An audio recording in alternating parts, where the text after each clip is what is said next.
Hey, what's up guys? Lightning Eagle 14 here, soaring back into everyday life with another video. In this video we're going to be talking about my take on the Kronos Door Delete mod. Haven't seen anyone do it this way and I think it's rather clever and really like how it turned out.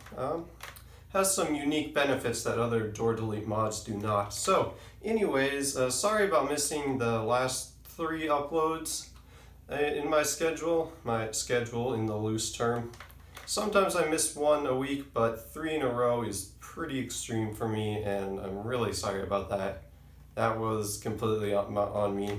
I filmed a couple of videos, I tried to edit them, but then when I was looking back over them, I was like, these are terrible, so that was that. Anyways, on to the mod. So, if you look, you can see that I still have the original door, but now there is this square hole in it, and what I actually did was I used an X-Acto knife to cut out this square piece. And the reason that this mod is unique and better than other door delete mods is A, you don't have to take the shell apart to do this at all, so no disassembly required. And this is good especially for people who are concerned about not being able to put the blaster together again after they've disassembled it, which really isn't something to be afraid of, but there are people like that, newer, less experienced modders.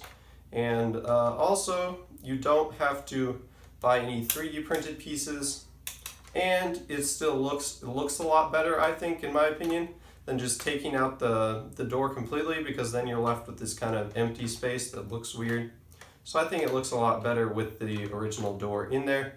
So yeah, so the way you do this is you basically take your X-Acto knife and you lightly mark out the space you're going to cut.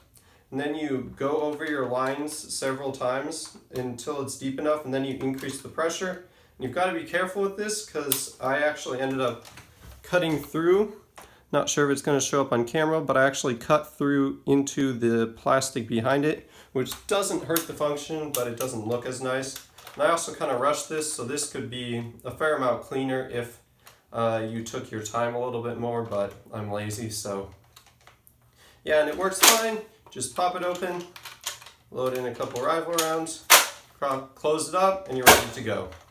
So yeah, that's how that works, and I think it turned out pretty good. Yeah, you can also use this process for cutting shells for integrations, but those are generally a lot thicker, and I would imagine harder to do, but there are some benefits to cutting shells with a knife as to opposed to like a Dremel or a hacksaw. But anyways, so yeah, that's gonna do it for this video.